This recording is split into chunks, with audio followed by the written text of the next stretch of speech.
चलिए देखिए स्टार्ट करते हैं। और लास्ट इसमें हम जो ये डिस्कस कर रहे थे, हमने IBM PC की बात की थी जो कि 81 में 8088 CPU पे जो है वो वर्क करते हुए बनाया गया था, विच इज़ 4.77 मेगाहर्ट्ज़ और 16 MB ऑफ मेमोरी। ये बात हमने की थी, ठीक है जी। ये हमारे पास थी। इसमें कीबोर्ड मॉनिटर वगैरह जो है वो अलग से था। 5.25 इंचेस की फ्लॉपी ड्राइव भी इसमें जो है वो ये यहाँ पर ये 5.25 इंचेस की जो है ना वो फ्लॉपी ड्राइव इसमें यहाँ पे लगी हुई है। तो वो बड़ी वाली जो फ्लॉपी है वो इसमें जो है वो इंक्लूड थी इस तरीके से। और ये जो सिस्टम थे या इसके बाद वो XT वगैरह आए इंटेल के, इनमें हार्ड ड्राइव नहीं थी। हार्ड ड्राइव थोड़ा सा बाद में जाकर आई। तो ये सिस्टम बूट भी फ्लॉपी डिस्केट से ही होते थे। यानी होता ये था कि आपने सिस्टम को जो है वो ऑन किया और सिस्टम को ऑन करने के बाद जो है वो आपने फ्लॉपी डिस्क जो है वो इसमें इंसर्ट की। आइदर वो 5.25 है या दूसरी 1.44 वाली जो है वो फ्लॉपी है। और उनमें उस फ्लॉपी में ऑपरेटिंग सिस्टम होता था। अब वो जो भी ऑपरेटिंग सिस्टम आप यूज़ कर रहे हैं, IBM का ऑपरेटिंग सिस्टम आप यूज़ कर रहे हैं या इंटेल की मशीन है उसमें माइक्रोसॉफ्ट का ऑपरेटिंग सिस्टम आप यूज़ कर रहे हैं, तो वो ऑपरेटिंग सिस्टम उस फ्लॉपी में होता था। एंड देन कंप्यूटर जो है वो फ्लॉपी से उस ऑपरेटिंग सिस्टम को जो है वो लोड कर लेता था अपनी मेमोरी में, और उसके बाद फिर वो ऑपरेटिंग सिस्टम उस मशीन को ऑपरेट करता था। यानी बेसिकली वैसे तो होता ही है कि अगर हम कंप्यूटर की आर्किटेक्चर की बात करें, तो जब आप कंप्यूटर को ऑन करते हैं, आइदर वो ये अभी आपके पास लैपटॉप है या कुछ भी है, या लेट सपोज आपका मोबाइल ही है और वो ऑफ है, जब आप उसे ऑन करते हैं तो ऑन करते हुए होता यह है कि इस कंप्यूटर के अंदर, जो भी कंप्यूटर हो इसके अंदर जो है ऑन करते ही एक चिप के अंदर एक सॉफ्टवेयर होता है। जिस तरीके से हम कहते हैं कि कंप्यूटर में हमारे पास रोम है, उस रोम में या इसमें ये 16 KB नहीं, ये 16 KB तो इसकी मेमोरी अलग थी, इसमें भी वो एक चिप लगी हुई है जिसको हम बायोस कहते हैं। उसमें एक सॉफ्टवेयर है।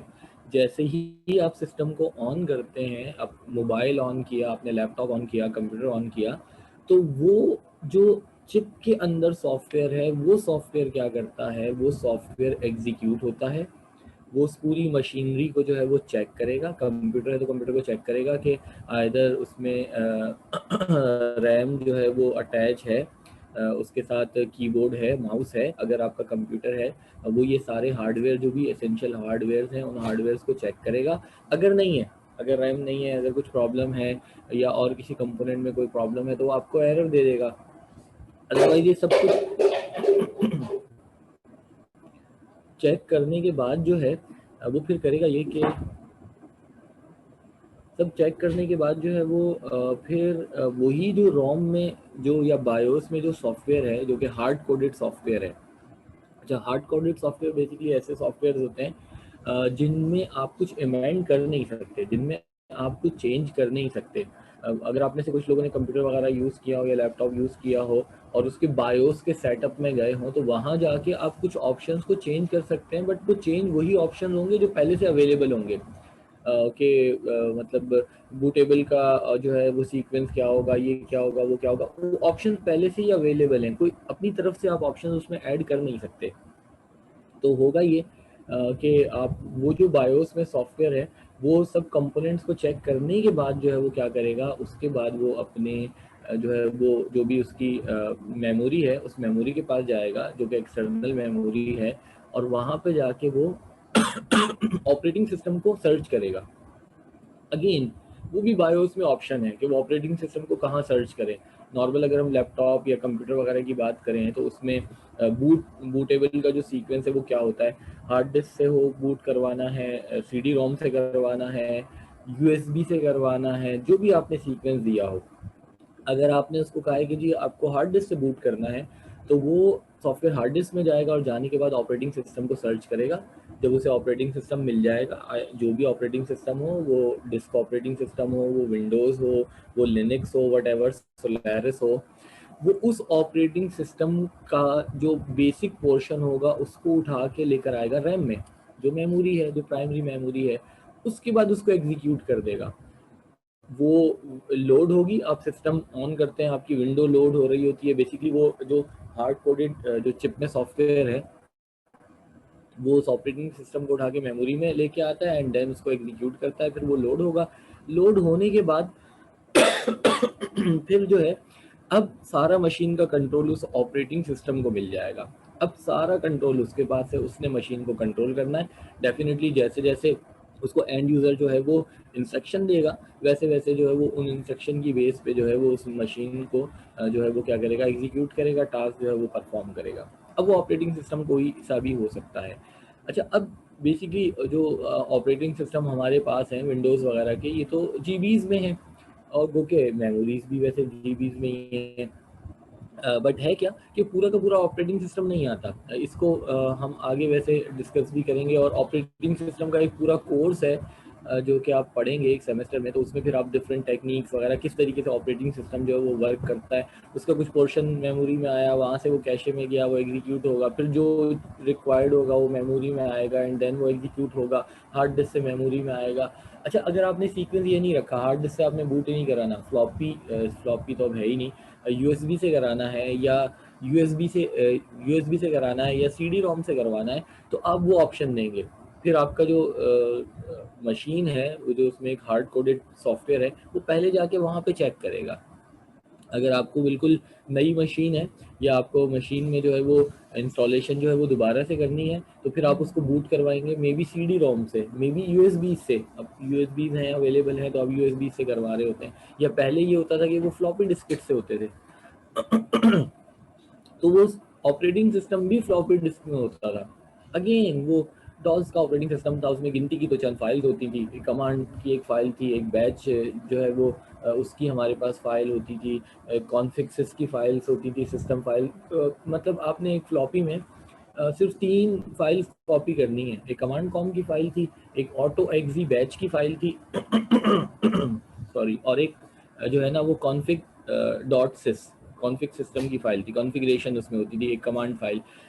जो बैच फ़ाइल थी जिसको ऑटो एक्सी बैच कहते हैं, तो उसमें तो आप डिफरेंट लिंक्स वगैरह उसको तो हम एडिट भी करते थे। जब डॉस का ज़माना था तो हम उसमें एडिट करके, और जब बाद में फिर हार्ड डिस्क वगैरह भी आ गई तो उसमें हार्ड डिस्क से ही कुछ जो है ना इमेजेस वगैरह या उनके कुछ जो है ना वो उनको ऑटो एक्सी बैच में जो है वो हम उसके लिंक डाल देते थे।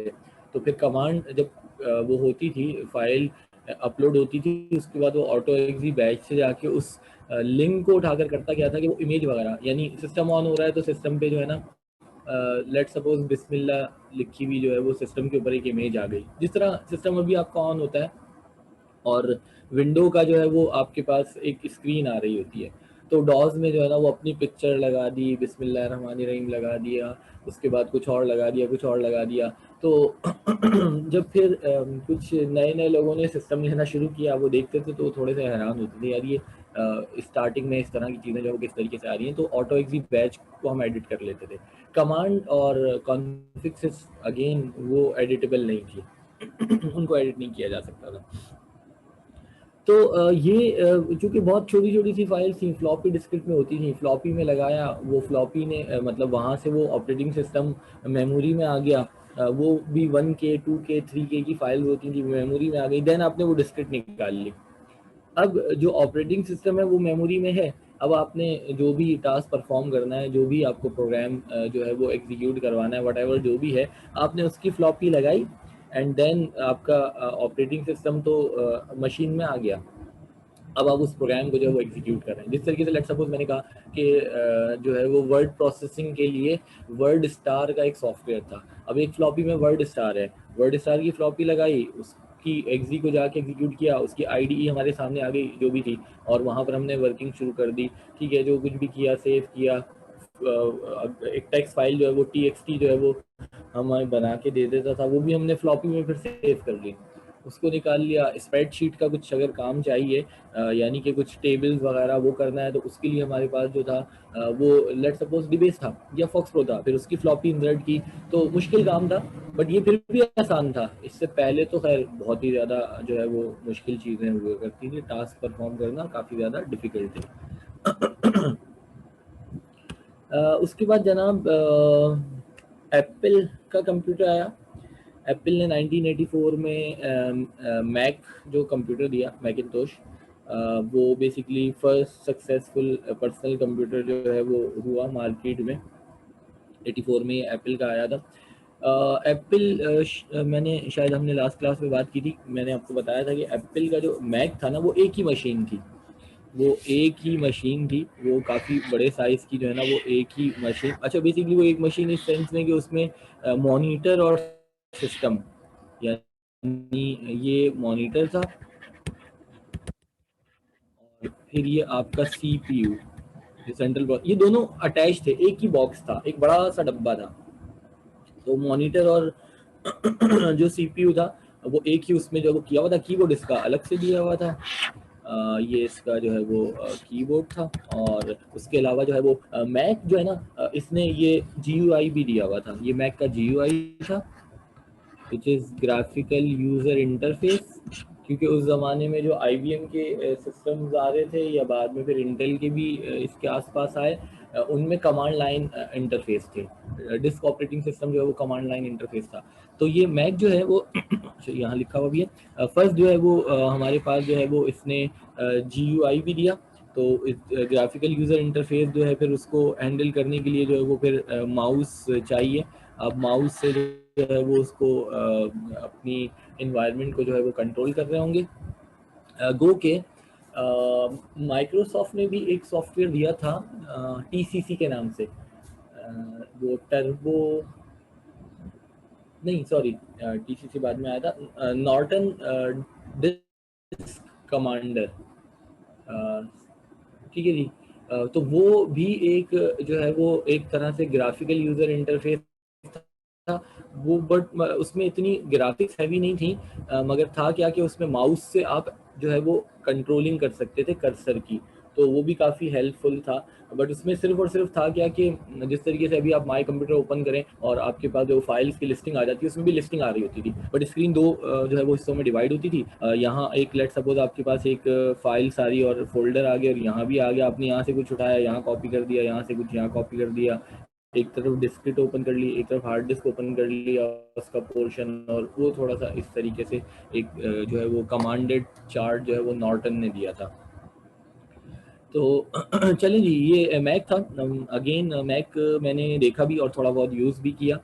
मेरे कज़न के पास मैक था, बट एक अजीब सी मशीन थी, थोड़ी सी बड़े साइज़ की थी, और ये जो ये एक अटैच था। अच्छा इसमें फैसिलिटीज़ थी कुछ मैक में, इनका आपने डिस्केट लगाई और उसको जो है वो सिस्टम आपने ऑन किया, और फिर होता ये था कि रन टाइम पे ही ना ये अपने ऑपरेटिंग सिस्टम को अपडेट कर लेता था। इसके ऑपरेटिंग सिस्टम के ना डिफरेंट वर्जन थे। अब अगर आप ओल्डर वर्जन पे काम कर रहे हैं और आपको न्यूअर वर्जन चाहिए, तो सिस्टम को रीस्टार्ट करने की ज़रूरत नहीं, आपने नए वर्जन वाले ऑपरेटिंग सिस्टम की फ्लॉपी इंसर्ट की और वो रन टाइम पे अपने आप को अपडेट कर लेता था। अगेन उस वक्त कुछ प्रॉब्लम ये थी कि कुछ इसके जो अपने सॉफ्टवेयर थे, अगेन इसके सॉफ्टवेयर भी अपने थे, कुछ वो ओल्डर वर्जन पे चलते थे या फाइल्स वगैरह बनी हुई है ओल्डर वर्जन पे, तो वो उस पर ओपन होती थी, और कुछ जो थे वो न्यूअर वर्जन के थे। तो एक अच्छी चीज़ ये थी कि ये रन टाइम पे अपने आप को अपडेट कर लेता था। अच्छा ये चीज़ें उस वक़्त जो इंटेल वगैरह के सिस्टम्स थे उसमें नहीं थे। अगर हम डिस्क ऑपरेटिंग सिस्टम की बात करें, तो वो हमारे पास उसके जो है वो जो डिफरेंट वर्जन्स थे उनको अपडेट करने के लिए फिर आपको सिस्टम को रीस्टार्ट करना पड़ता था, कि रीस्टार्ट करेंगे तो अपडेट होगा। इवन के बाद में जाके जब विंडोज़ भी आ गए, अगर आपके एक ही सिस्टम में जो है वो विंडोज़ 95 भी है, 98 भी है, या 98 भी और 2000 भी है, 95 98 तो नहीं, 98 और 2000 दोनों हम साथ साथ रखते थे, क्योंकि एक नेटवर्क वर्जन था और एक दूसरा स्टैंड अलोन पीसी के लिए था। तो अगर आपने स्टार्टिंग में वो आपसे पूछेगा हार्ड डिस्क में दोनों ऑपरेटिंग सिस्टम है कि आपको किस ऑपरेटिंग सिस्टम से उसको जो है वो एग्जीक्यूट करवाना है मशीन को। अगर आपने 98 से उसको जो है मशीन को ऑन किया, तो फिर अब अगर आपको 2000 पे काम करना है तो सिस्टम को आपको रीस्टार्ट करना पड़ेगा। रीस्टार्ट होगा और फिर वो डिफरेंट जो है वो ऑपरेटिंग सिस्टम को वो फिर लोड करेगा और वो फिर एग्जीक्यूट करेगा। ठीक है जी, तो ये मैक था, ये भी जो है वो फर्स्ट सक्सेसफुल पर्सनल कंप्यूटर था, काफ़ी ज़्यादा आया। बट अगेन मैक में थोड़ा सा प्रॉब्लम ये रहा कि इस तरह का ये प्रॉब्लम इसका आर्किटेक्चर का भी था। फिर बेसिकली ऑपरेटिंग सिस्टम और प्लस ये ऑपरेटिंग सिस्टम तो खैर ग्राफिकल यूज़र इंटरफेस था, जो सॉफ्टवेयर्स थे ना, जो यूटिलिटी सॉफ्टवेयर्स थे जो कि और यूज़ हो रहे थे, वो फिर इतने उनमें कंपैटिबिलिटी नहीं आई, क्योंकि माइक्रोसॉफ्ट के साथ जो है वो इंटेल की जो कंपैटिबिलिटी हुई और फिर माइक्रोसॉफ्ट के जो है फिर उसने मार्केट जो है वो कैप्चर कर ली।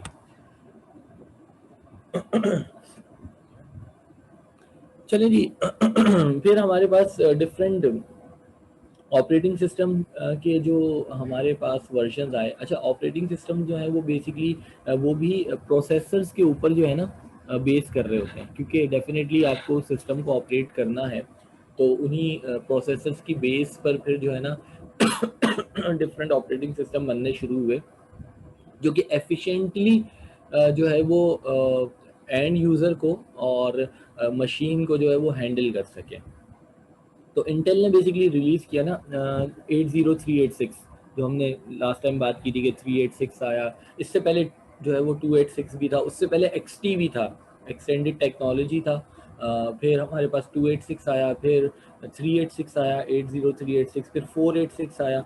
बट एक्सटी के बाद जो चेंज आया था ना वो 286 से था, 80286, बट वो इतना ज़्यादा मार्केट में चला नहीं और इंटेल ने एकदम जो है वो 80386 जो है वो लॉन्च किया। 80386 बहुत अरसा जो है वो चला और फिर उसके बाद फिर 486 आ गया।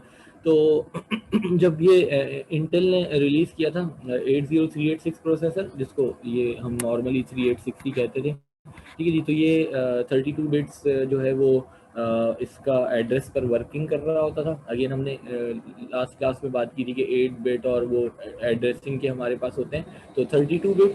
अच्छा, स्टिल अभी भी जो आपके पास सिस्टम है वो 32 बिट और 64 बिट्स के ऊपर ही जो है वो प्रोसेसिंग की जो है वो वर्किंग हो रही होती है और ऑपरेटिंग सिस्टम भी उसी रिस्पेक्ट से होते हैं। अगर आपके पास आप सिस्टम यूज़ कर रहे हैं, आइदर वो लैपटॉप है या डेस्कटॉप है, तो उसमें अगर आप जाके विंडोज़ के वर्जन देखेंगे तो आपको दो तरह के मिलेंगे, कोई सा भी हो, विंडोज़ 8 हो, 9 हो, 10 हो, ये जो भी हैं कोई सा भी हो, तो आपको उसमें जो है ना वो 32 बिट या 64 बिट का आपको मिलेगा, तो वो उस प्रोसेसर के ऊपर बेस करता है। और 808 जो है उसके ऊपर ये इसका आर्किटेक्चर है, जो मैंने कहा कि आप आर्किटेक्चर भी पढ़ेंगे तो इसी आर्किटेक्चर के ऊपर बेस करते हुए सारे जो है वो बिल्ड किए गए। अच्छा जी, 32 बिट था, more than 4 billion type of memory and perform 10 time faster than 80286।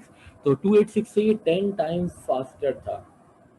जिस तरह अभी हमने बात की कि 286 मार्केट में आया बट वो इतना ज़्यादा नहीं चला, एक्सटेंडेड टेक्नोलॉजी आई थी एक्स की, देन फिर जो है वो 286, बट फिर उसने एकदम ही रिप्लेस कर दिया था 386 ने उसको।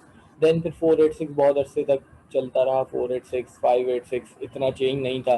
फिर पेंटियम जो आया ना तो वो बिल्कुल एक डिफरेंट चीज़ आ गई, उसने काफ़ी जो है वो उसको मतलब स्पीड और वो सारी चीज़ों को किया, तो ये 10 टाइम्स फास्टर कहा जा रहा है। अच्छा, इसी ज़माने में एल्डस ने रिलीज़ किया था पेज मेकर। पेज मेकर जो है वो मैक के लिए था, ये जो मैक का सिस्टम है इनके लिए जो है वो पेज मेकर आया था और एक पब्लिशिंग सॉफ्टवेयर था, और पेज मेकर काफ़ी फेमस भी हुआ।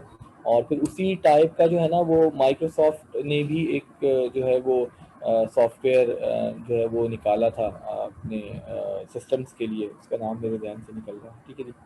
तो डेस्कटॉप पब्लिशिंग का एक ये सॉफ्टवेयर था एल्डस पेज मेकर के नाम से। फिर जनाब माइक्रोसॉफ्ट ने अनाउंस किया विंडोज़ 1.0, और उससे पहले डेफिनेटली डॉस चल रहा था। डॉस के भी डिफरेंट वर्जन थे, मुझे अब एग्जैक्टली डॉस के डिफरेंट वर्जन याद नहीं आ रहे, बिल्कुल जो बेसिक से इनिशियल जो डॉस थे, जिस तरह अभी मैंने कहा कि वो डिस्क ऑपरेटिंग सिस्टम, उसको ऑपरेट करने के लिए तो 2 3 4 फाइल्स की ज़रूरत थी।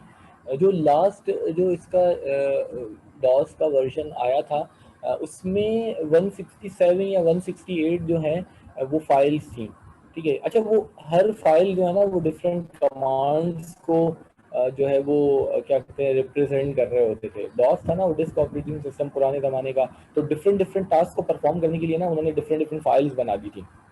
तो कुछ एक्सटर्नल कमांड्स थी, कुछ इंटरनल कमांड्स थी।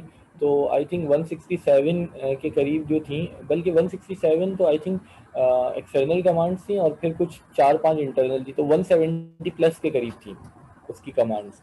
और वो फाइल्स थी जो कि उनको रिप्रेजेंट कर रही थी। जो डॉस का लास्ट वर्जन था मुझे एग्जैक्टली याद नहीं है, वो 6 पॉइंट समथिंग था, 6.22 था या ऐसे ही कुछ था जो हमने लास्ट यूज़ किया। अच्छा, इसके पैरेलल में विंडो तो आ चुकी थी, विंडोज़ 1.0 लॉन्च हो गई थी, खैर इसमें कुछ भी नहीं था। देन ये एवेल्यूएट होती रही। जो कुछ कदरे बेहतर विंडो थी वो 3.1 थी। 3.1 3.1 विंडो की अगर हम बात करें तो बिल्कुल वैसी है। अगर अभी आपके पास सिस्टम या लैपटॉप वगैरह हैं, आप माई कंप्यूटर ओपन करते हैं ना, कि आपने माई कंप्यूटर पे क्लिक किया और एक आपके पास विंडो ओपन हो जाती है जिसमें कुछ 2-4 आपके पास आइकन्स होते हैं। उसमें आपके पास डेस्कटॉप का और उसके अलावा आपके पास हार्ड डिस्क जो है उसका होता है, और 2-4 ऐसे ऑप्शन आपको मिल रहे होते हैं। तो वो विंडोज 3.1 जो है वो माई कंप्यूटर टाइप की थी। यानी आपने डॉस पे, डॉस तो कमांड लाइन था, कमांड लाइन पे जो है वो आपने क्या किया, कमांड लाइन पे आपने जो है अगर आपके पास विंडो है हार्ड डिस्क में, विन लिख के एंटर किया। जब विन लिख के आपने, ये कमांड लाइन है ठीक है जी, जब आपने विन लिख के जो है वो एंटर किया तो विंडोज जो है वो ओपन हो जाएगी। और वो इस तरह की थी। अच्छा, 2-4 चीज़ें उसमें और थी, रिसाइकिल विन भी था उसमें, गेम भी 1-2 गेम थे माइंड स्वीपर के, और एक आध और गेम था कार्ड्स का, वो सॉलिटर वगैरह का जो गेम है वो था। पेन गुरिश था उसमें। तो वो विन लिख के जब आप एंटर करते थे तो बस एक विंडो आ जाती थी ये, ठीक है जी।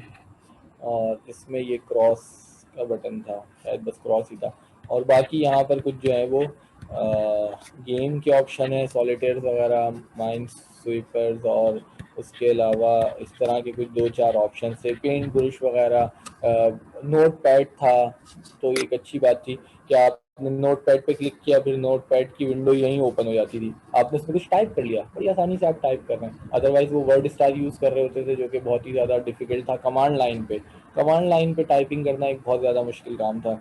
पेंट ब्रश ओपन कर लिया, उसमें आपने कुछ काम कर लिया, पिक्चर्स को आपने व्यू कर लिया यहाँ पर आके। अदरवाइज डॉज में कुछ पिक्चर व्यूवर थे, एक पिक्चर व्यूवर बड़ा फेमस हुआ डॉज में, सी के नाम से,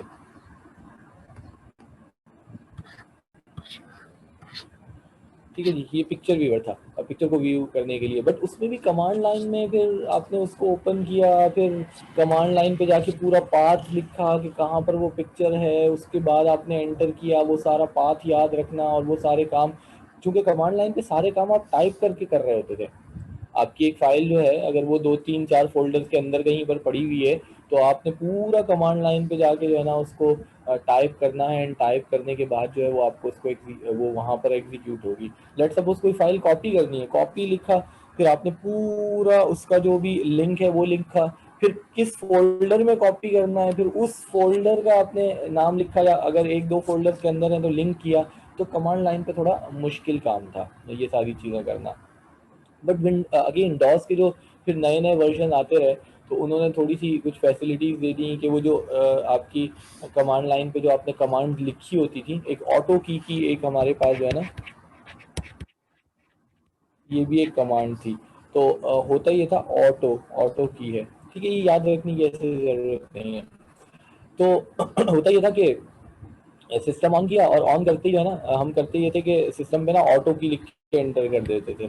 तो वो फिर हम करता ये था कि उसके बाद जितनी भी आप कमांड्स लिखते रहते थे ना, आपने डायरेक्टरी देखी, ये किया वो किया, कॉपी किया, डिलीट किया, कुछ भी किया, जो कुछ भी किया, ये स्टोर होता रहता था। और फिर एरो की से, जो एरोस की है, उनकी की से जो है ना, आपने एरो की ये वाली जब आप प्रेस करेंगे अप एरो, तो उससे पहले वाली कमांड, पहले वाली कमांड, पहले वाली कमांड आपकी स्क्रीन पे आती रहती थी उसी बार में।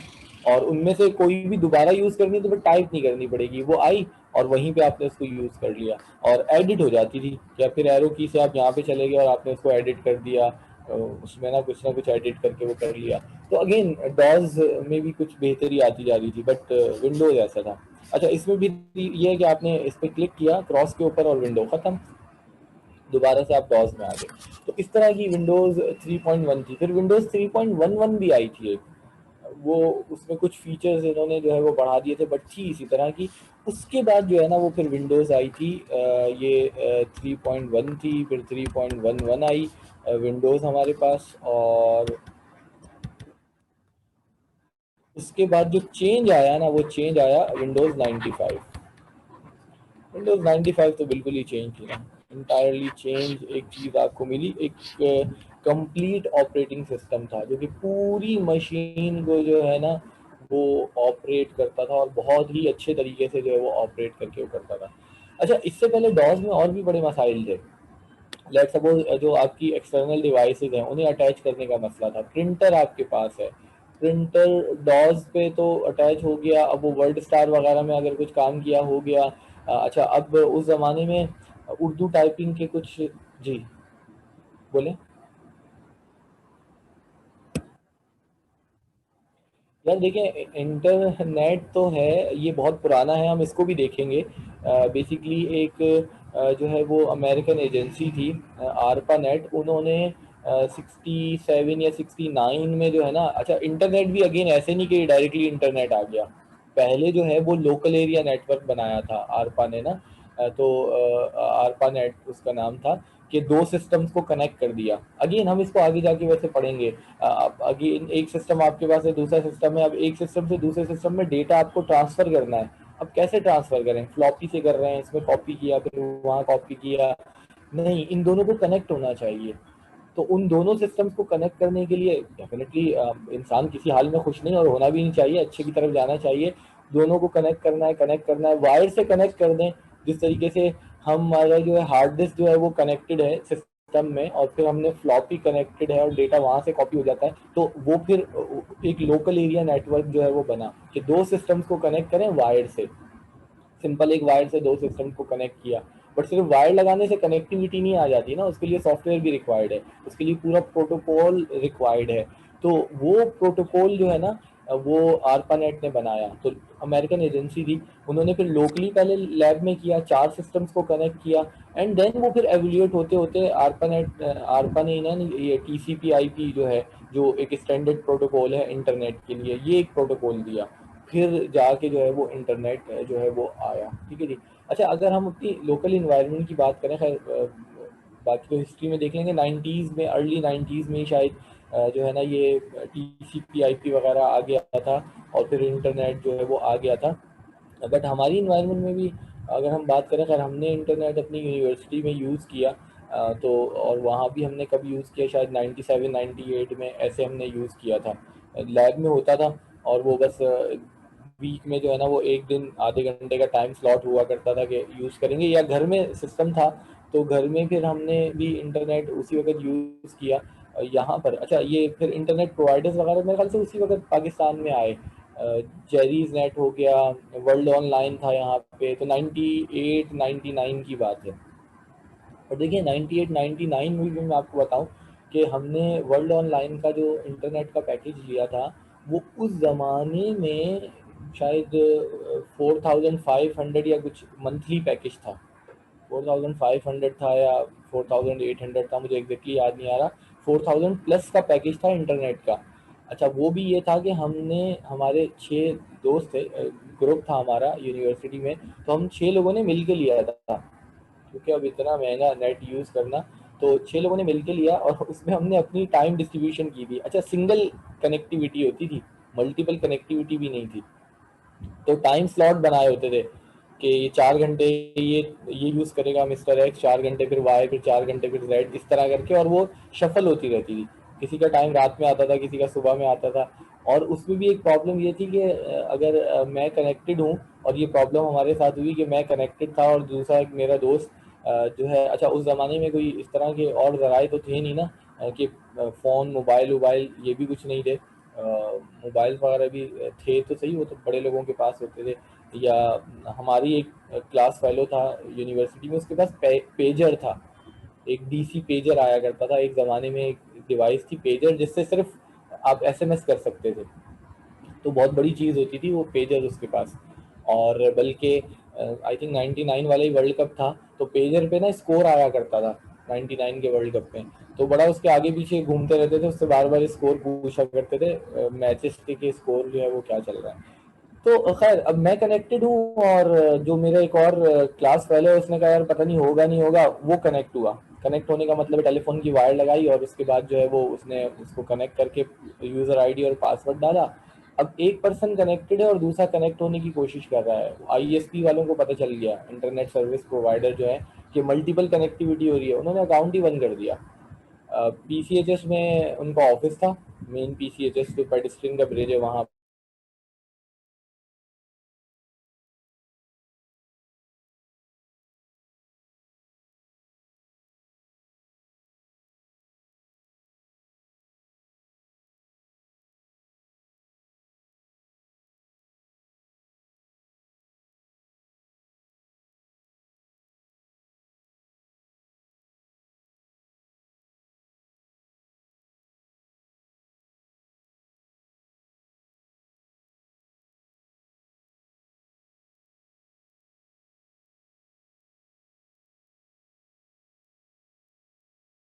दो सिस्टम अटैच किए, फिर 4 सिस्टम अटैच किए, उसके बाद फिर उसी को और थोड़ा सा बढ़ाया, वो हम आगे जो है वो जाके उसको डिस्कस करेंगे। कुछ इस तरीके से एवेल्युएट होकर आया था। चलें, ऑपरेटिंग सिस्टम की बात हो रही थी, तो ये 95 जो है ना, ये इंटायरली एक चेंज ऑपरेटिंग सिस्टम था, एक बिल्कुल कम्प्रीहेंसिव ऑपरेटिंग सिस्टम था, और पूरे सिस्टम को बहुत बेहतरीन तरीके से हैंडल कर सकता था। डिवाइसेस वगैरह को भी जो है वो काफ़ी मतलब काफ़ी नहीं, बहुत अच्छे तरीके से हैंडल करता था। डॉस में प्रॉब्लम था, जिस तरीके से मैंने कहा, अगर प्रिंटर ही है उसका अटैच करना है तो डॉस के साथ वो अटैच है, फिर किसी और एप्लीकेशन के साथ है तो वो प्रॉब्लम कर रहा है। उर्दू टाइपिंग के लिए जो है ना वो पुराने ज़माने में इन पेज अब यूज़ होता है ना, ये तो इन पेज जो है वो ग्राफिकल यूज़र इंटरफेस है, 95 के बाद आया, विंडोज़ 95 के बाद आया ये। इन पेज आई थिंक 98 में ऐसे ही कुछ आया होगा, 90 98 99 वगैरह में, आई थिंक 99 में या ऐसी इन पेज आया है। उससे पहले उर्दू टाइपिंग के लिए ना कुछ सॉफ्टवेयर थे जिनका नाम था शाहीन, सुरखाब, ये जो न्यूज़पेपर वगैरह हैं ये यूज़ करते थे। शाहीन था, एक सुरखाब था, बहुत ही पथेटिक किस्म के वो उर्दू के जो है ना एडिटर थे। डेफिनेटली बहुत ज़्यादा मुश्किल था उसमें उर्दू टाइपिंग। फिर उनके साथ प्रॉब्लम ये था कि वो प्रिंटर सपोर्टेड नहीं थे। जो मेरे पास लेट सपोज प्रिंटर था, वो प्रिंटर उस पर सपोर्ट नहीं करता था, वो बड़े उसमें मसाइल थे।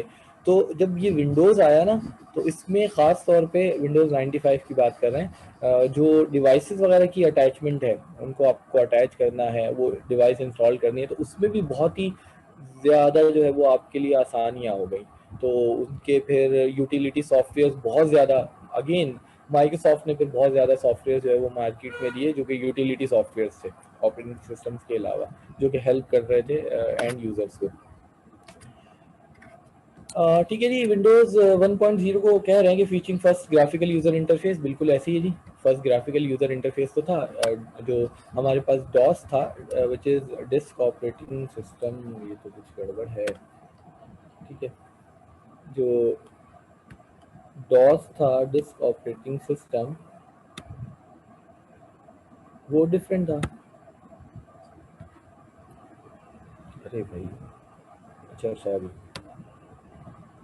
ठीक है, जो इससे पहले जो डॉस था डिस्क ऑपरेटिंग सिस्टम, ये है डिस्क ऑपरेटिंग सिस्टम।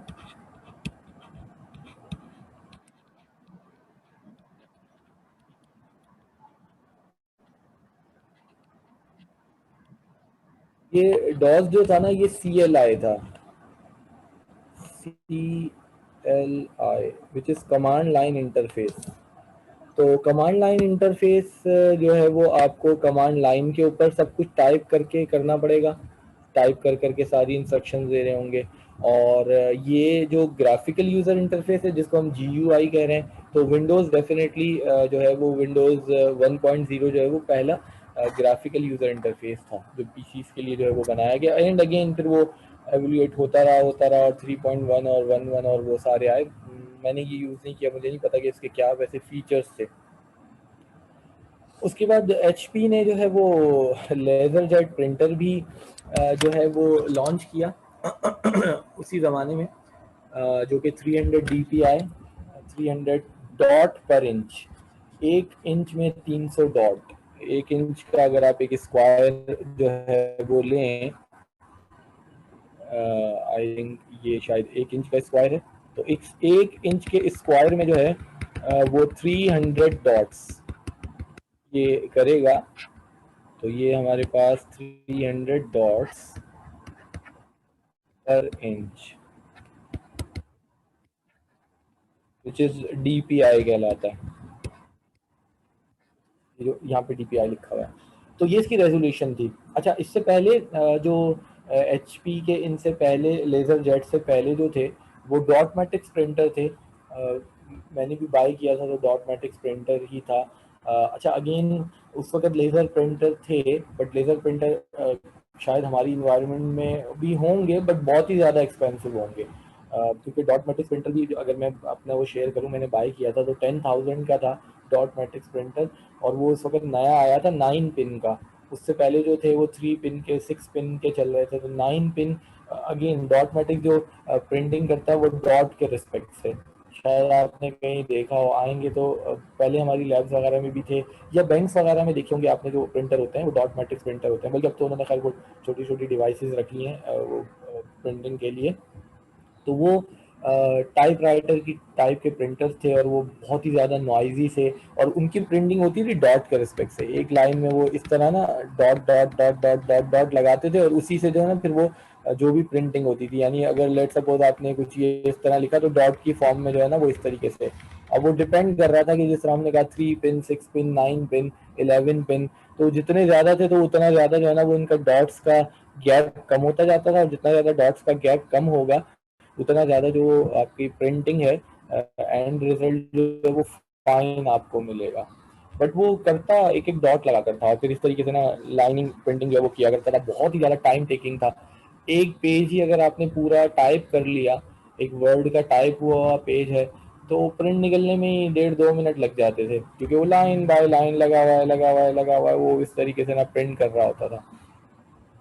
और जो लेज़र जेट आया वो डेफिनेटली फास्टर भी था, और उसकी प्रिंटिंग भी बहुत ज़्यादा अच्छी थी, और ये सारी थी। तो HP ने जो है ना वो फिर ये इंट्रोड्यूस लेज़र जेट किया था। इससे पहले एक्सन वगैरह के जो थे डॉट मैट्रिक्स, इवन कि मेरे पास जो डॉट मैट्रिक्स था वो कलर प्रिंटर था, उसमें किट थी, और मैंने कलर किट अलग से 3000 की बाई की थी। एक ब्लैक एंड वाइट किट थी, एक कलर किट थी। कलर किट रिबन लगा हुआ था इसमें, इसमें रिबन होता था। लेजर जेट जो है इसमें बाकायदा टोनर, जिसमें उसमें पाउडर वगैरह या वट एवर इंक जो भी है वो होती थी लिक्विड की फॉर्म में, यहाँ पे रिबन होता था।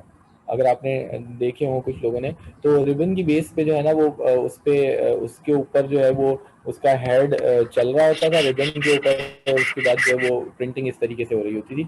तो कलर किट में वो रिबन था जिसमें कलर रिबन था 4 कलर में। अगेन वो किट भी मैंने अभी तक रखी हुई है संभाल के, वो किट मैंने निकाल ली थी क्योंकि ऐसी चीज़ें फिर मिलती नहीं। तो 4 कलर में जो है वो किट है, RGB है, रेड ग्रीन ब्लू और ब्लैक, तो वो 4 कलर में वो किट है। उसी के कॉम्बिनेशन से वो कलर प्रिंट भी निकाला करता था जो डॉट मैट्रिक्स प्रिंटर था। तो खैर इस तरह की चीज़ें जो है वो थी कुछ अजीब अजीब सी।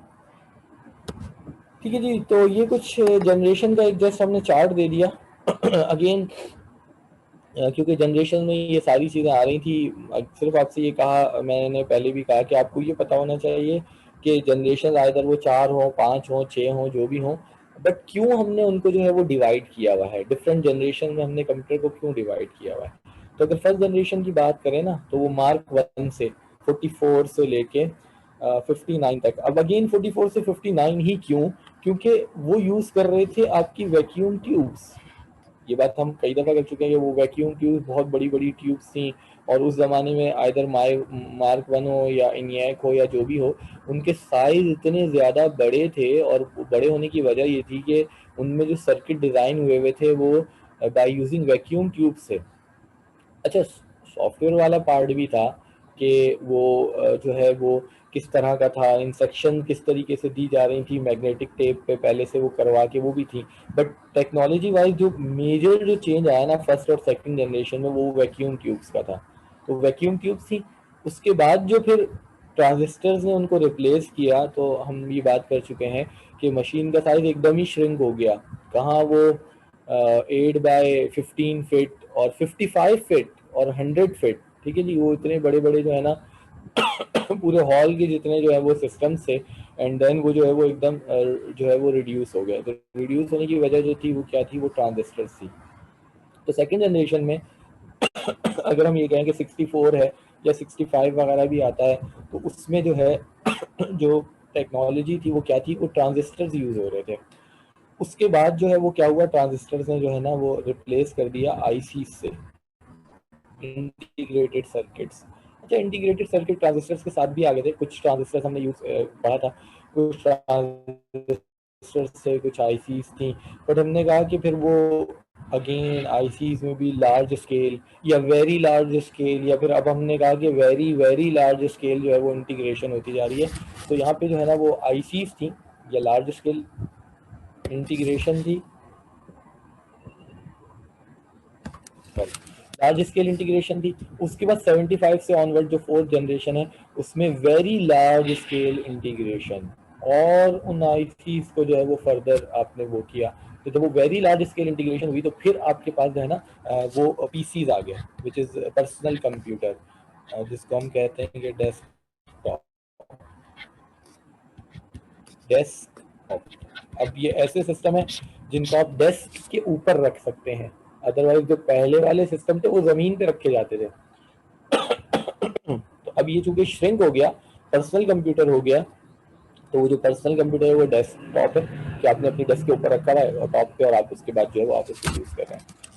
फिफ्थ जनरेशन या फिर जो मॉडर्न एरा में हमारे पास आ गया, अंडर डेवलपमेंट अभी चूंकि चल ही रहे हैं, अब बाकी फिफ्थ तो फिर अब वो फिफ्थ ही को हम कहें कि वो 2000 से ऑनवर्ड आप ले लें या 98 से ऑनवर्ड ले लें, वट एवर जो भी आप उसका ईयर ले लें, तो उसमें फिर वो जो है ना एआई बेस्ड जो है वो कंप्यूटर जो है वो आ रहे हैं, एआई बेस्ड कंपोनेंट आ रहे हैं। जो पहली क्लास में किसी ने एआई की बात की थी कि आर्टिफिशियल इंटेलिजेंस, तो बिल्कुल अब वो एआई बेस्ड सिस्टम है। डेफिनेटली उनमें जो सॉफ्टवेयर हैं वो भी एआई बेस्ड सॉफ्टवेयर हैं, क्योंकि अभी हम बात कर चुके हैं बेसिकली मशीन तो वो मशीन है, बट उस मशीन को ऑपरेट करने के लिए, उस मशीन को हैंडल करने के लिए हमें जो है वो डिफरेंट सॉफ्टवेयर्स की ज़रूरत है। आइदर वो सिस्टम सॉफ्टवेयर हैं या वो जो है वो यूटिलिटी सॉफ्टवेयर्स हैं, या जो भी हैं डिफरेंट हमारे पास जो सॉफ्टवेयर हैं, उनको भी हम पढ़ेंगे। बहुत सारे डिफरेंट हमारे पास सॉफ्टवेयर की जो है वो टाइप्स हैं, तो वो ऐसे सॉफ्टवेयर हैं जो उस मशीन को हैंडल कर सकें। बिल्कुल ऐसे ही है कि लेट्स सपोज अभी मेरे हाथ में जो लैपटॉप है, अगर मैं इसमें विंडोज 95 इंस्टॉल कर लूँ तो इंस्टॉल तो हो जाएगा ना, कोई इशू नहीं है, मगर फिर ये मशीन किस काम की रहेगी?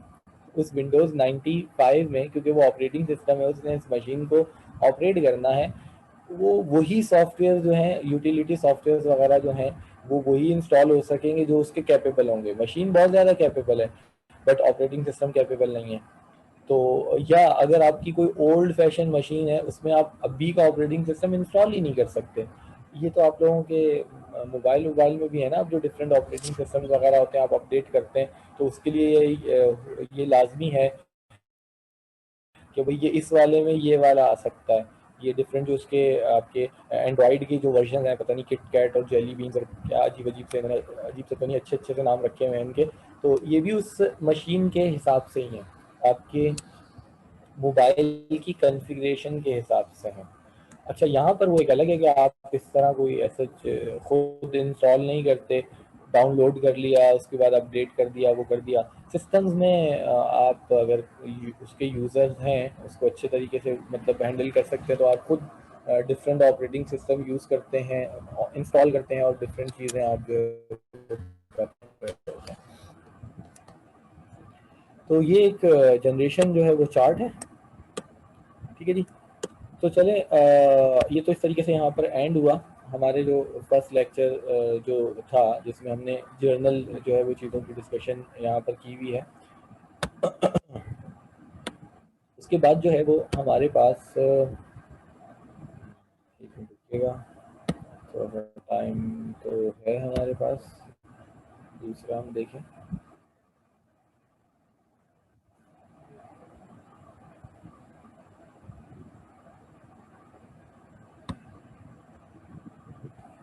देखिएगा दूसरी स्क्रीन आपके पास आई, ये डिफरेंट स्क्रीन शेयर हो रही है। इंट्रोडक्शन टू कंप्यूटर लेक्चर 2 की स्क्रीन आपके पास शेयर हो रही है। ऐसा है, कोई मुझे बताएगा? Yes sir. Yes sir, show हो रही है। ठीक है, चलें तो बस 5 मिनट ज़्यादा देख लेते हैं, 5-10 मिनट। ठीक है जी, तो अब सेकंड हमारे पास है।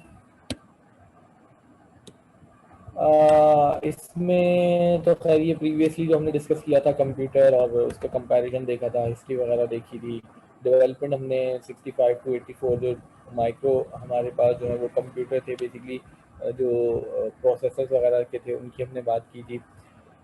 ठीक है, उसी की कंटिन्यूशन आगे चलेंगे, इसमें फिर डिफरेंट हमें चीज़ें जो है वो मिलेंगी। फर्स्ट लैपटॉप कंप्यूटर आईबीएम ने बनाया था जनाब 86 में, अगेन 86।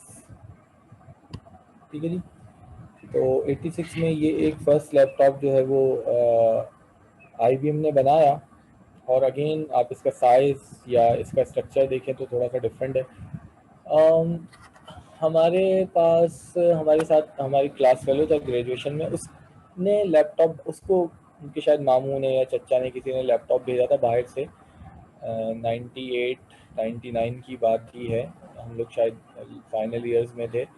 तो लैपटॉप इंटेल का था, 48 नहीं 586, पेंटियम 1 भी नहीं था, 586 था।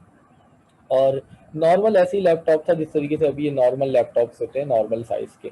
और उसमें सीडी रोम नहीं लगी हुई थी, फ्लॉपी डिस्केट लगी हुई थी 1.44 की। ठीक है जी, और बाकी वैसे ही नॉर्मल सा लैपटॉप था।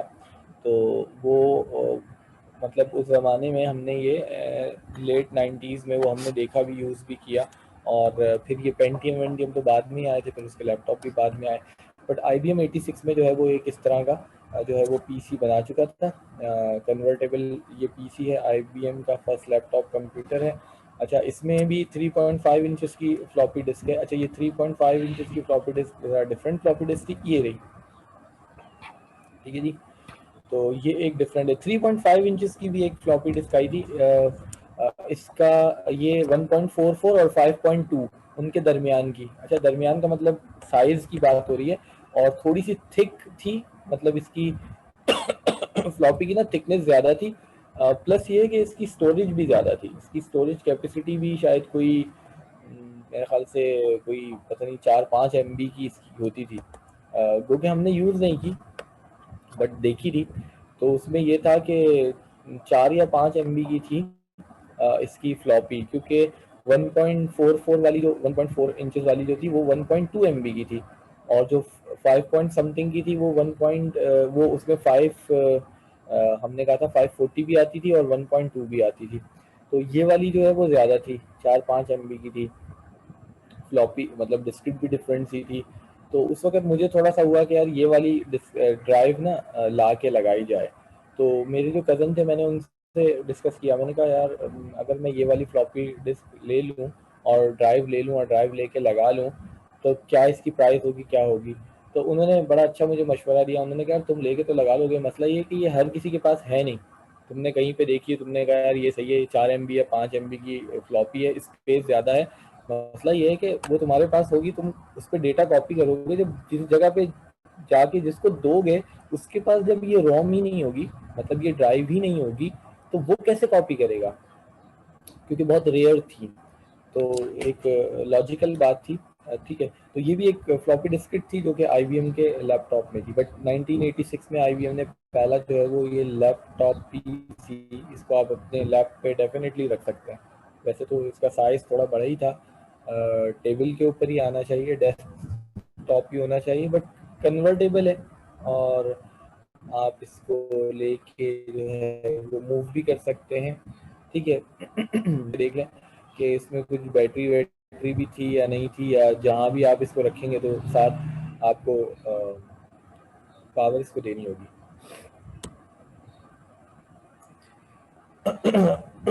उसके बाद कॉम्पैक्ट डिस्केट भी आ गई थी 86 में, कॉम्पैक्ट डिस्केट्स आई 86 में। खैर हमने तो लेट 90s में यूज़ की, 97 98 99 वगैरह में हमारे यहाँ पे, क्योंकि हमारे इन्वायरमेंट में यहाँ पे हर चीज़ लेट ही आती है, तो हमने इसको थोड़ा लेट ही जो है वो यूज़ किया। बट 86 में आ चुकी है। 86 98 99 ठीक है, 10 साल बाद अगर आई तो ठीक है सही है, इतना तो चलता है। तो ये हमारे पास जो है ना वो आ गई थी। CD रोम आ गई। और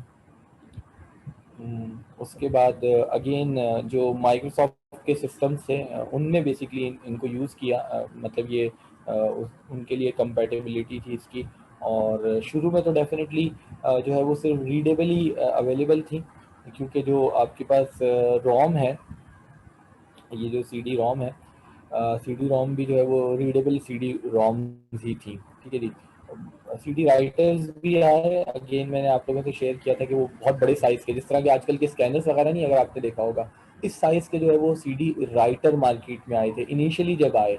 तो वो भी आई थिंक 2000 के अराउंड में मेरे अपने कज़न ने बाई किया था, हो सकता है उससे थोड़ा पहले भी आ गया। तो वो मैंने देखा, मतलब देखा या यूज़ किया, तो वो एक स्कैनर टाइप का होता था, और बाकायदा बिल्कुल उसी टाइप का कि आपने उसमें CD रखी और उसको उसका शटर डाउन किया, एंड देन आप उस पर जो है वो डेटा को राइट कर रहे हैं। और राइटिंग में भी बड़ा चीज़ों का जो है वो ख्याल रखना पड़ता था, लाइटिंग वाइटिंग का ख्याल रखना पड़ता था, और इस तरह की चीज़ें थी जो शुरू शुरू में जब CD राइटर आए। तो 86 में खैर CD आ गई थी, कॉम्पैक्ट डिस्क थी, मीडियम साइज़ की स्टोरेज थी, उस वक्त शायद कमी होगी। बाद में जब नॉर्मल जो CD रोम आए वो 700 MB और 700 या 760 या पता नहीं 50 वगैरह, या 720 था शायद, पता नहीं, आई थिंक 720 MB थे, ठीक है जी। तो मेगाबाइट्स वगैरह की जो है वो ये CD रोम्स आई। अभी भी ये 700 या 7, वो इसका साइज़ आई थिंक CD रोम का तो वही है, बट फिर वो वो अलग है कि डिफरेंट सॉफ्टवेयर आ गए जिन्होंने डेटा को जो है वो कंप्रेस करना जो है वो शुरू कर दिया। अच्छा, CD रोम में भी फिर इसकी भी स्पीड थी, डिफरेंट स्पीड के ऊपर जो वर्क कर रही होती थी। 9x है, 11x है, 16x है, ये इसकी स्पीड थी। 9x था, 11x था, ठीक है जी, 16x था। मैंने पहला CD रोम जो बाई किया था वो क्रिएटिव का CD रोम था, एक ज़माने में बड़ा पॉपुलर हुआ, और वो 9x का CD रोम था। और अच्छा, फिर बाद में ऐसा हुआ कि जब ये 11x 16x वगैरह के CD रोम आए, तो इनमें एक प्रॉब्लम ये था कि अगर कोई CD राइट हुई हुई है 9x या 11x वगैरह के रिस्पेक्ट से ना, तो वो CD रोम उसका डेटा रीड नहीं कर सकता था, प्रॉब्लम करता था। आपने CD लगाई, वो डेटा रीड ही नहीं कर रहा। और जो पुरानी CD रोम से, लेट सपोज मेरे पास 9x का था, इस पे सारी CDs चल जाती थी। तो मैंने ज़माने तक, जब तक मेरे पास सिस्टम रहा, सिस्टम तो मैं अपग्रेड करता रहा, बट मैं CD रोम निकाल लेता था, और मेरे पास जो है वो फिर 2 CD रोम्स होते थे, क्योंकि बाद में तो फिर ये कोम्बो आए ना, जिसको कोम्बो बोलते थे कि जी रीडर राइटर दोनों है, वो भी एक बड़ी चीज़ आई कि जी ये रीड भी करता है, राइट भी करता है। अच्छा, बल्कि वो रीडर राइटर आए कोम्बो में, तो फिर वो DVD भी रीडर था, कि चूंकि मार्केट में DVD आ गई, तो अब ये ऐसा रोम है जो कि CD को भी रीड करेगा, DVD को भी रीड करेगा, और CD को राइट भी करेगा। DVD राइटर नहीं था, हो सकता है और बाद के कॉम्बो में DVD राइटर्स भी आ गए हों, बट वो जो बिल्कुल पुराना वाला CD रोम था ना, वो ऐसा था कि वो पुरानी पुरानी CDs को भी रीड कर लेता था, डेटा को पिक कर लेता था। तो वो बड़े ज़माने तक जो है वो, मतलब जब तक मेरे पास PC रहा, उसमें वो जो है वो चलता रहा। और मुझे खैर याद नहीं कि वो मैंने निकाल लिया या नहीं, या शायद जब सिस्टम दिया तो उसको भी साथ ही दे दिया, बट उसमें ये था। अच्छा, पुरानी चीज़ों की कंपैटिबिलिटी भी बहुत ज़्यादा थी, मतलब रिलायबिलिटी भी बहुत ज़्यादा थी, और ड्यूरेबल भी बहुत ज़्यादा थे। मैं अक्सर अपने स्टूडेंट के साथ जो है ना वो एक एग्जांपल शेयर करता हूँ कि मेरे पास एक CD थी, उसमें सॉन्ग थे, नुसरत फ़तेह अली ख़ान के गाने थे उसमें ना CD में। तो मेरे एक बहुत अच्छे दोस्त भी हैं, टीचर भी हैं, उनसे पढ़ा मैंने, हार्डवेयर वगैरह का कुछ उनसे पढ़ा, और दोस्त भी थे। तो उन्होंने वो मेरे पास जब देखी CD, तो उन्होंने ये किया कि उसको लेके ना फोल्ड कर दिया, यानी कि CD गोल होती है राउंड शेप में, उसको लेके फोल्ड कर दिया। ये राउंड शेप में CD है, और इस CD को लेके जो है ना उन्होंने उसको फोल्ड कर दिया। तो वो फोल्ड करने का मतलब वो D शेप में आ गई ना, इसको उठाकर इसके साथ जो है वो इस तरीके से फोल्ड कर दिया। अच्छा, वो मौलाना ही है, खैर उन्होंने देखा तो उन्होंने मेरे पास, यार ये क्या तुम गाने सुनोगे, उन्होंने उसको फोल्ड कर दिया। अच्छा, मैंने उसको क्या किया, इस CD को दोबारा से खोल के दोबारा से इसको ओपन करके गोल कर लिया। एक तो ये टूटी नहीं, दूसरा बस इसके यहाँ पर बीच में ना एक लाइन आ गई इस तरह करके, उसके बाद ये चलती भी रही, इसको सीडी रोम में डाला, इसमें से बहुत सारा डेटा कॉपी हुआ। हाँ, यहाँ पे जो डेटा होता था ना, इस जगह पे, सिर्फ यहाँ पे जहाँ से वो लाइन आ गई थी, लेंस उसको रीड नहीं कर पाता था। बाकी जितना भी डेटा था वो सारा का सारा डेटा जो है वो रीड हो जाता था। तो आप इसकी प्लास्टिक की क्वालिटी, प्लस पहले ज़माने में जो सीडी रोम आती थी ना, तो दो लेयर्स होती थी प्लास्टिक की, और उनके दरमियान में एल्युमिनियम फॉयल बाकायदा। तो और बाद में अच्छा, डेफिनेटली इस वजह से इसकी प्राइस भी बहुत ज़्यादा ही थी, मतलब उस ज़माने के हिसाब से तो बहुत ही ज़्यादा थी। एक सीडी जो है वो 250 या 300 की आती थी एक सीडी। तो ये अब जब वो 10-10 रुपए की आ रही है, तो फिर उसकी डेफिनेटली क्वालिटी क्या होगी, कुछ भी नहीं है। तो ये सीडी भी मेरे पास अभी भी होगी, मैं ढूंढूंगा तो मैंने रखी, क्योंकि ये एक मटेरियल की क्वालिटी जो है ना, वो यहाँ से इससे पता चलता है कि कितनी ज़्यादा क्वालिटी का जो है वो मटेरियल हुआ करता था। तो इस तरीके से ये सारी चीज़ें थी। अच्छा जी, मेरे ख्याल से एक दो चीज़ें, ये इंटरनेट वगैरह का भी यहाँ आ गया। तो इसके बाद जो है चलें, या यहीं तक रखें या ये देख लें, बस सही है। 87, उसके बाद चिपसेट वगैरह आ गया, सर्न आ गया, वर्ल्ड वाइड वेब, इसको बाद में ही देखेंगे, बस एक ये देख लें। 87 में जो है ना, बेसिकली आईबीएम ने किया ये था कि वीजीआई, वीजीए जो है, वीडियो ग्राफिक्स एरे, जो है ना वो बेस मशीन, मशीन का मतलब मॉनिटर, बेसिकली मॉनिटर लॉन्च किया था।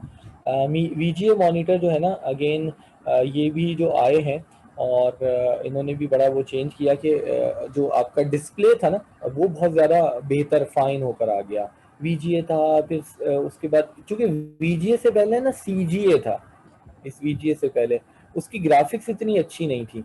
मॉनिटर जो थे ना, सीजीए मॉनिटर्स वगैरह थे, एक्सटी जिन लोगों के पास थे या जो इंस्टीट्यूट्स वगैरह में थे, उनके पास जो मॉनिटर होते थे वो सीजी, अच्छा इसमें भी जो है ना वो मोनोक्रोम पहले होते थे, सिर्फ ब्लैक एंड वाइट। अच्छा ब्लैक एंड वाइट तो है, चलो ठीक है, ब्लैक एंड वाइट है, स्क्रीन ब्लैक है और टेक्स्ट उसके ऊपर वाइट आ रहा है, बट उसमें भी सीजीए था, वो वीडियो की क्वालिटी बहुत ही ख़राब होती थी। फिर जो है वो इसमें मॉनिटर में चेंज आया मोनोक्रोम।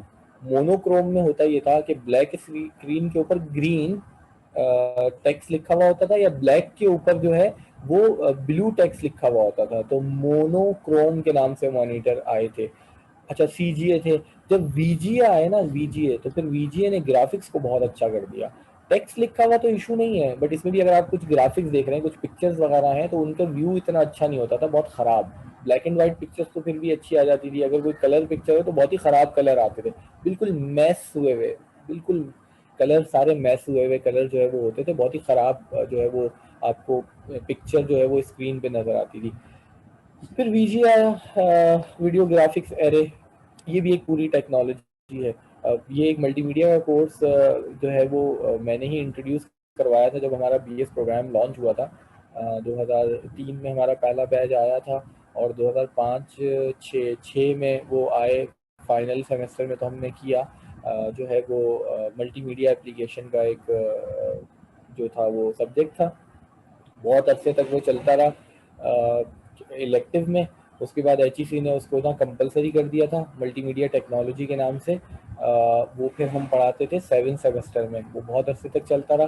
बाद में एचईसी ने उसको फिर दोबारा से जो है ना वो इलेक्टिव कर दिया, तो इलेक्टिव कर दिया, फिर इलेक्टिव में वो आजकल स्टूडेंट शायद पढ़ने में इंटरेस्टेड नहीं होते, तो पिछले शायद 2 सालों से वो कोर्स जो है वो अनाउंस नहीं हो रहा। ठीक है जी, उसमें हम इसको डिटेल में पढ़ते थे कि वीजीए क्या टेक्नोलॉजी है, सीजीए क्या है, या एक कंप्यूटर जो है वो ग्राफिक्स का आप कोर्स पढ़ेंगे, उसमें भी आपकी टेक्नोलॉजीज वगैरह आगे जाके पढ़ेंगे। अच्छा फिर शुरू में अगेन इसकी सपोर्टिंग भी कम थी।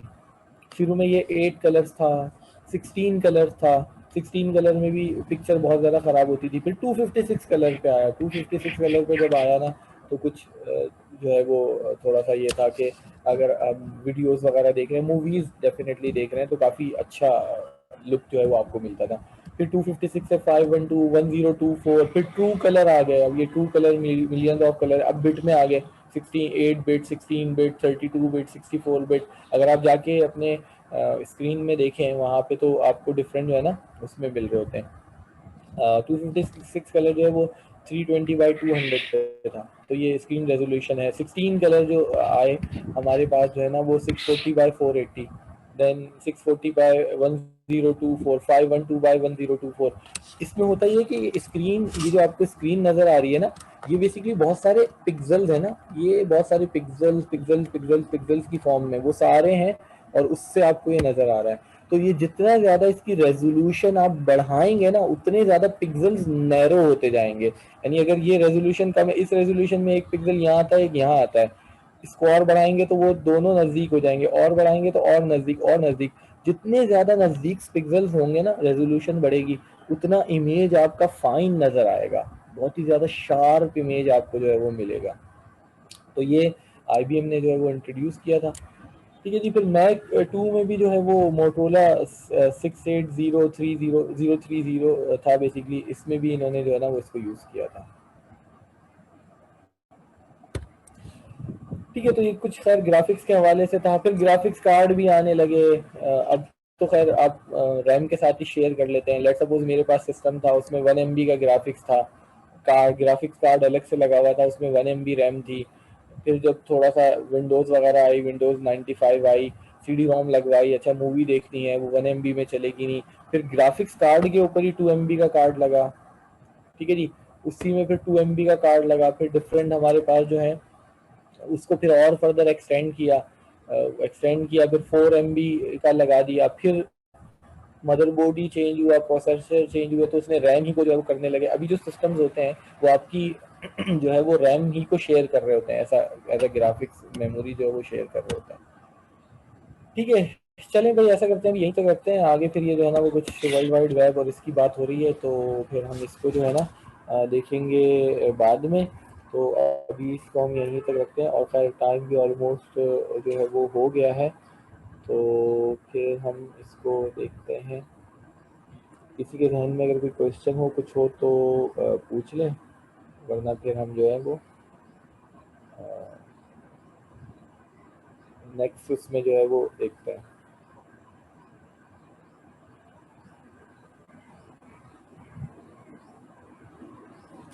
ठीक है। हैं गायब हो गए 31 स्टूडेंट का। ये अच्छा, एक मिनट रुको यार, मैसेज भी किसी ने किया हुआ है, आ गया। अब्दुल मोइस कह रहे हैं सर CGA स्टैंड, CGA होता था computer graphics adapter, I think computer graphics adapter CGA। ठीक है जी। और VGA वीडियो ग्राफिक्स जो है वो एडाप्टर ही है ना, इसमें भी दोनों में सेम ही था। नहीं, ये एरे है, वो भी फिर शायद एरे ही था मेरे ध्यान में, पता नहीं अडाप्टर आ गया। वो कंप्यूटर ग्राफिक्स था, ये वीडियो ग्राफिक्स है। ठीक है। बट वो टेक्नोलॉजी इसके बैक हैंड पर जो है वो ये था कि रेजोल्यूशन का फर्क था। तो वो CGA की रेजोल्यूशन, वो इतनी ज्यादा रेजोल्यूशन सपोर्टेड नहीं था। तो जब वो वीडियो ग्राफिक्स, क्योंकि उस वक्त सिर्फ सिंपल कंप्यूटर ग्राफिक्स स्टिल के रिस्पेक्ट से चल रहा था, तो VGA जो आया ना, तो वो वीडियो ग्राफिक्स आया। ठीक है। वो शायद कंप्यूटर ग्राफिक्स एडॉप्टर ही था शायद, या एरे होगा, पता नहीं।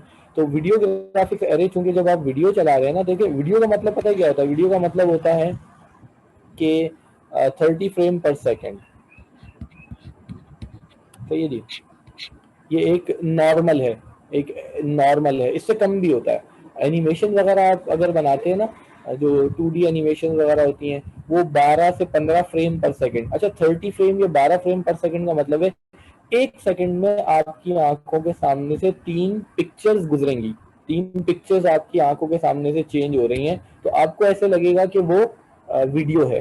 ठीक है जी। ये जो आप वीडियो कैमरे से, आप स्टिल कैमरे से आपने बटन दबाया और एक पिक्चर आपने शूट कर ली, जब आप वीडियो बनाते हैं ना, तो वीडियो बनाने का मतलब ये होता है कि वो जो आपका कैमरा है ना, वो 1 सेकंड में 30 तस्वीरें खींचता है और उनको साथ स्टोर करता जाता है। तो फिर जब आप उसको देखते हैं तो आपको वीडियो मिलती है।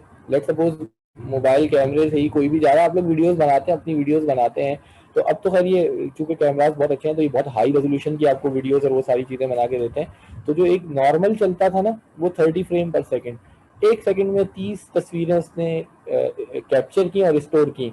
वो 30 30 30 30 करके स्टोर करता जा रहा है, तो वो है। अच्छा, इसीलिए जो नॉर्मल जो अब मोबाइल्स में भी ये बड़े अच्छे अच्छे कैमरे आ रहे हैं, और ये सारे जो कुछ थोड़े से थोड़े से लो कैटेगरी के लिए, उससे आप वीडियो बनाते हैं, आपने मोबाइल हिलाया, वो वीडियो हिल जाती है, इतनी अच्छी नहीं आती। वजह ये है कि वो कम FPS पे वर्क करते हैं। जो बहुत ज्यादा अच्छा वीडियो आपको बना के देगा ना, उसका फ्रेम पर सेकंड बहुत अच्छा होगा।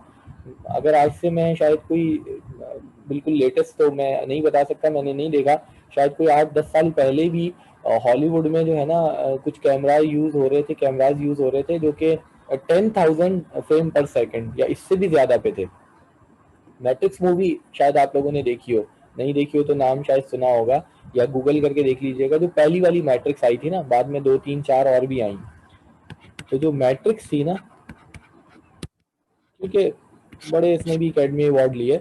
बिल्कुल एक चेंज लेकर आया था मैट्रिक्स, खासतौर पे ये जो है ना सीजी वगैरह में, कंप्यूटर ग्राफिक्स में जो है ना, इसमें बहुत ही चेंज मैट्रिक्स लेकर आया। और मैट्रिक्स की जो पहली वाली मूवी है, और उस मूवी का एक सीन है, मैट्रिक्स आई है आई थिंक 2000 में या 2001 में, कहीं ऐसी आई होगी, मुझे एग्जैक्टली ईयर याद नहीं है। इसका एक सीन था, अगर किसी ने देखी हो तो उसको पता होगा, या देखिएगा, अच्छी मूवी है, इंग्लिश मूवी है। मैट्रिक्स का एक सीन था, उसमें वो बिल्डिंग के टॉप फ्लोर के ऊपर ना उसको पिक्चराइज किया था। उसमें होता ही है कि वो हीरो खड़ा हुआ होता है और विलन जो है वो फायर करता है। वो विलन जब फायर करता है तो हीरो जो है वो उन फायर से बचता है, अपनी बॉडी को बैंड करता है, और वो बुलेट्स जाते हुए नजर आ रहे होते हैं, और वो बहुत सारे बुलेट्स होते हैं उसके ऊपर नीचे से गुजर रहे होते हैं।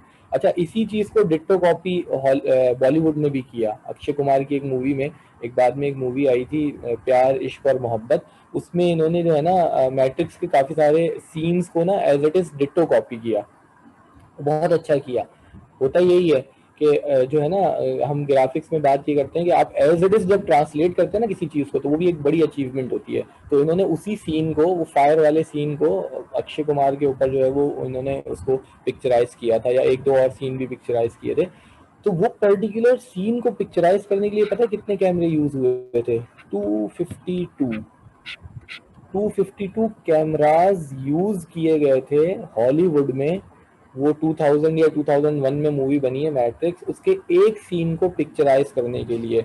और वो छत के ऊपर उसका जो है ना टॉप पे जो है वो, ये टॉप पे इस तरीके से कैमरे लगाए थे, ये सारे कैमरे लगे हुए थे इस तरीके से यू शेप में, ये सारे यहाँ पर कैमरे लगे हुए थे।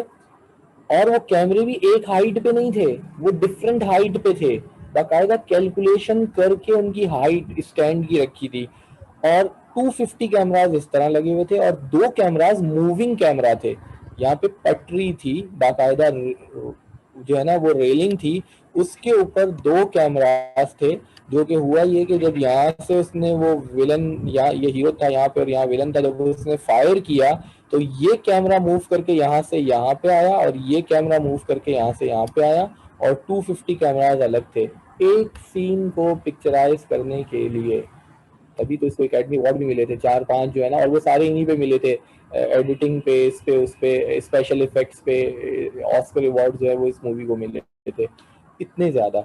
अच्छा, और ये उस वक्त की बात है, 2000-2001 में बनी है, देखिएगा, मुझे एग्जैक्टली ईयर याद नहीं है। बट आज से कोई 8-10 साल पहले, यानी कि ये 2010-11 या ऐसी कुछ में, मुझे एग्जैक्टली याद नहीं आ रहा, हॉलीवुड में इन्होंने यूज किए 10,000 पर 10,000 FPS के फ्रेम पर सेकंड, यानी एक ऐसा कैमरा जो कि एक सेकंड में 10,000 पिक्चर्स लेगा। अच्छा, वो जब कैमरा इन्होंने किया तो उस कैमरे को इन्होंने, उसको जो चेक किया वो इस तरीके से किया कि कैमरा स्टिल स्टैंड के ऊपर लगाया, वीडियो कैमरा, और उसके बाद बुलेट फायर की, मतलब फायर किया इन्होंने, बुलेट को फायर किया पिस्टल से, और उसकी वीडियो बनाई। और जब उसकी वीडियो को देखा ना तो बुलेट जाता हुआ नजर आ रहा था। एक तो वैसे दिखाते ना पिक्चर्स में कि बुलेट जाता हुआ नजर आ रहा होता है, वो मैट्रिक्स में पहली दफा हुआ कि वो बुलेट जा रहे थे और हीरो उनसे बच रहा था, वो पुरानी बात है। इसमें सिर्फ वो स्पेशल इफेक्ट्स थे। यहाँ पे चूंकि एक सेकंड में जब 10,000 पिक्चर्स लेंगे, उन 10,000 पिक्चर में कुछ नहीं तो कोई 1,000 पिक्चर में तो वो गोली जाती हुई नजर आ ही जाएगी ना, मतलब कैप्चर हो ही जाएगी ना। वैसे तो होता ही है कि बुलेट फायर हुई नजर नहीं आएगी, नजर इसलिए नहीं आएगी, वो इतनी तेजी से गुजरी कि ह्यूमन आई उसको देख नहीं सकती। बट जब यहाँ पर वो 10,000 पिक्चर ले रहा है एक सेकंड में, तो उनमें बहुत सारे उसमें जो है वो बुलेट जो है वो व्यू होगा। तो ये वीडियो ग्राफिक्स की जो हम बात कर रहे हैं ना, बेसिकली ये था। उससे पहले जो स्टिल ग्राफिक्स थी वो सीजीआई की इन्होंने बात की, उसमें इतना ज़्यादा इशू नहीं था, बट वीडियो में फिर वो ग्राफिक्स का बहुत ज़्यादा जो है वो इशू आ जाता है। ठीक है जी। आगे अगर हम ग्राफिक्स वगैरह पढ़ेंगे तो फिर देखेंगे। टाइम चले ओवर हो रहा है, ठीक है जी, अल्लाह हाफिज़, फिर मिलेंगे नेक्स्ट क्लास में। Okay, thank you.